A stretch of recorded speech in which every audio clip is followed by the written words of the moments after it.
Oh shit, 2000 fuck. So, yesterday, I took time out of my day because I didn't have to work. And I'm like, you know what? I'm gonna do a little bit of research. Like, how long does it take one to get a visa in Australia? The websites that I went to online gave me varying information from place to place, so I went straight to the source, a customs office.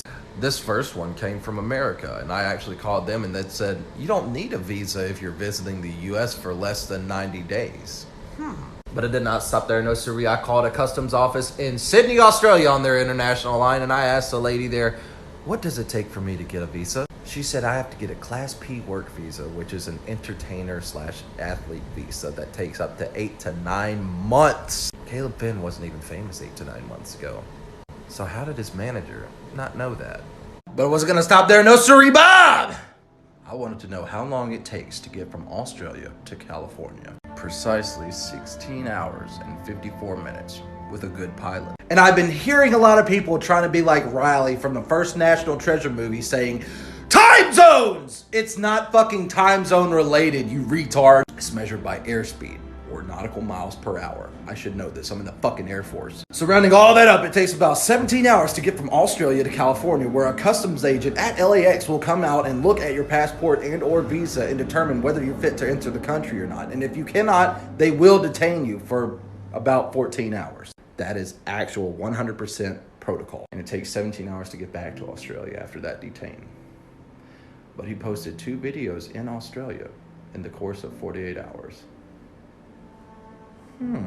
But going back from the last thing that I said, he posted 2 videos within the span of 48 hours, both in Australia. One when he was leaving, and one when he was crying and apologizing to his fans. Here's the part where I see as a creator.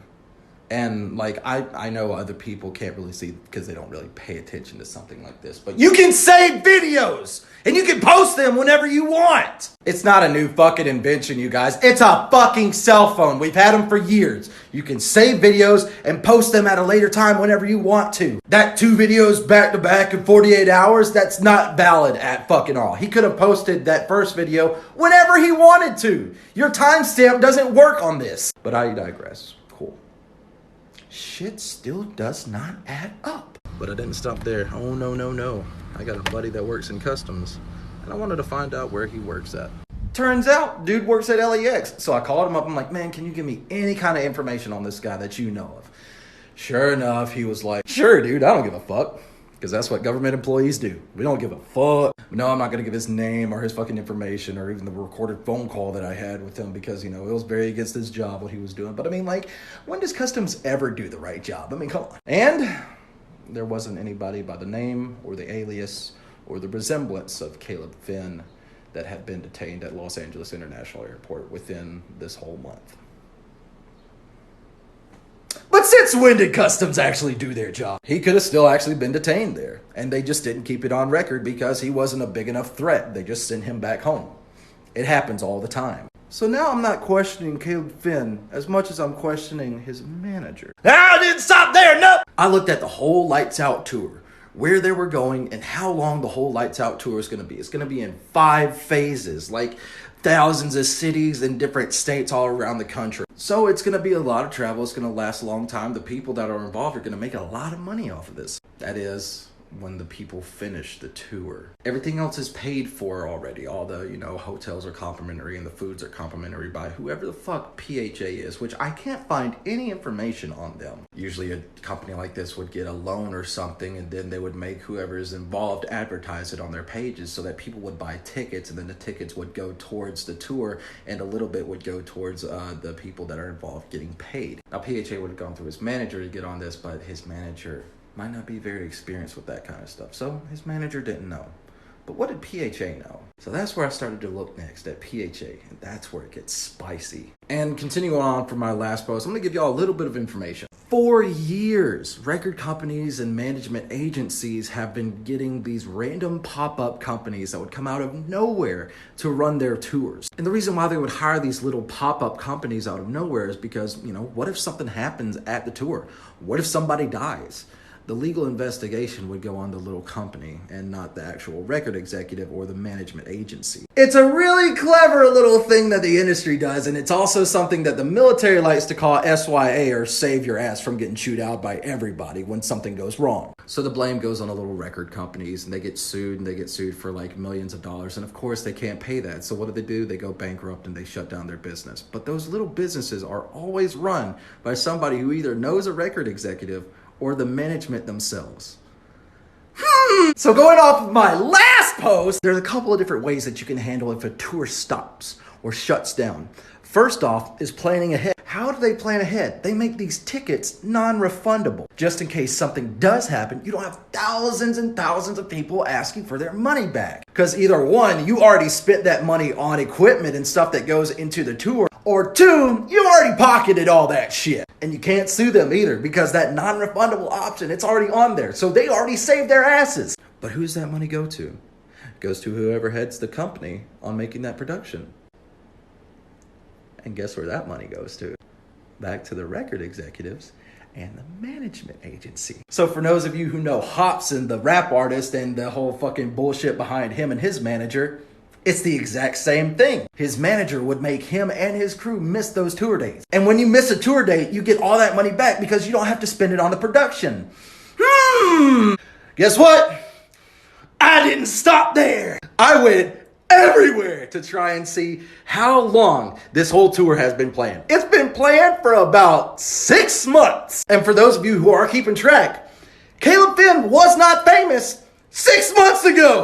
But guess who was? It is all these motherfuckers on this whole page right here. This is the official Lights Out Tour page. And kids, if you pay attention really closely, you'll see one person who's not on there anymore. Yep, Caleb motherfucking Finn. I know what y'all are saying. Well, what the fuck does that mean? Why is that even relevant? Caleb Finn is not on the tour anymore. They're not even advertising for him.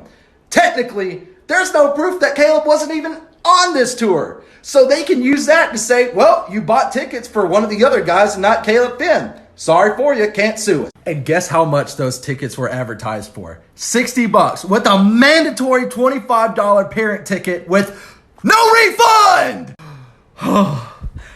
I'm not fucking done yet.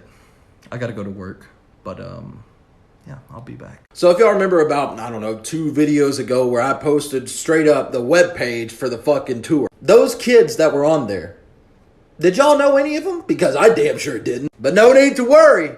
Their Lord and Savior, Caleb Finn, had arrived. So they contact him. Of course, he's like, fuck yeah, I want to meet my fans. Just like anybody with that many followers would want to do. Their ticket sales fucking skyrocket when he announces that shit. Their profit margin, y'all, went up by $5 million just by Caleb Finn joining that. Everything was going to plan until Caleb got to America. Or did the plan really stop there? No, it didn't. Because the Lights Out Tour was more than ready to remove Caleb Finn for all that stuff. They knew what was going to happen. They knew what was going on. In my next video. Was I going to stop there? No, I wasn't. These other kids that are still part of this tour that's going on, they don't give a fuck that Caleb got out of that thing. They're more than happy that Caleb couldn't get into America. You want to know why? Because Caleb was going to steal the fucking show if he actually made it. They knew if he got an ESTA instead of a P-class working visa, he wouldn't have made it through customs. So you remember I said the profit margin raised up $5 million? Guess where that $5 million goes now because they don't have to pay for his hotel or food or anything like that. Yep, you guessed it. Right back into the greedy little pockets of those managers that set up the whole fucking thing. And I know what you're thinking. You're thinking, Riley, that is a very far-fetched tale. But guess what? They've done it before. And I'm going to let y'all know about it in the next video. Back in August of the year 2014, an app called Musical.ly was released. You might know it really well because that's what TikTok used to be called. It was a new app, so it took some time to get the ball rolling and everything. But around 2017 is when it hit its peak. That's when these little kids fucking ruled this goddamn app. Fucking meet and greets everywhere out the fucking ass. They weren't charging at all, but they started learning. Maybe if we charged, people would still come.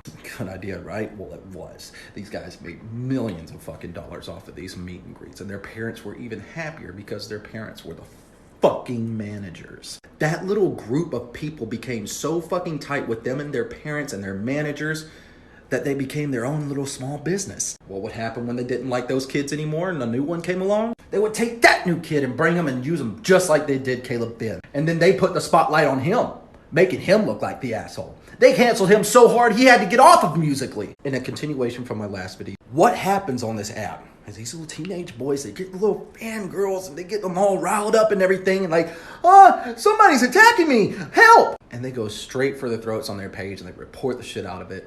Musical.ly had to delete them, never to come back. IP ban. This kid weaving out on YouTube and he was like, no, this is what happened, like, I got the proof. Nobody believed him. Not a single damn person. That little fucking small business full of parents and managers and hormone enraged teenagers looking for more money and fans, they will crucify anybody that testifies against them. There is nothing on this organization that is heading the Lights Out Summer Tour. Nothing at all. You can't find it anywhere. So when the law comes knocking at the fucking door, who was in charge of it? Who did? We don't know. Dude must have like booked it to Mexico or something. Clean fucking slate, y'all. It's genius. Okay, here we go. You knew that when Caleb Finn joined the tour, you could overcharge any ticket imaginable and his fans would still come flocking because they would pay for anything to see Caleb Finn. But you also knew that if you didn't let him into America, that you could take all the profits that y'all have earned from his side and put them in your pocket, which was more than all of those other kids combined. Y'all knew that all of his fans would come crawling back and looking for refunds. Y'all have already planned this. You've already done it before. You knew it was going to happen again. So what did y'all do? No refund. Doesn't matter to Caleb Finn's fans. They want to see the fuck out of him. They don't give a shit. Come hell or high fucking water, they're going to see Caleb Finn. Yeah, and then when the actual tour kicks off, y'all going to be like, oh, where's Caleb Finn? Oh, I don't fucking know. He was never on our website, so you deleted all the information except for one. One little picture that you missed. One little mess up that you didn't expect old Riley to find. But I found everything. Damn, I'm good. But now, in conclusion, what I'm trying to say is Caleb Finn is an innocent man. He did nothing wrong. He did exactly what was told of him. He knew nothing that was going on either. And I can tell that too. Man's too sensitive. He's not hard and grit worthy. He's not able to pull off some shit like that. I didn't want to be one of the main majority to go, well, Caleb fucking lying. He's taking every fucking cent of it. The first video that I ever made about this whole situation was a joke. Some people didn't take it that way, but I was like, all right, I'm going to show y'all how stupid you sound. I took the road less traveled and goddammit, I found the truth. Caleb Finn has evidence of him going to America and landing in America and then getting detained and coming back home. He's got all the proof, and I've seen it. Even these other kids at the tour that's fucking gonna be in it, they make Caleb look like the asshole. They've made him look like an asshole so they can get away with it.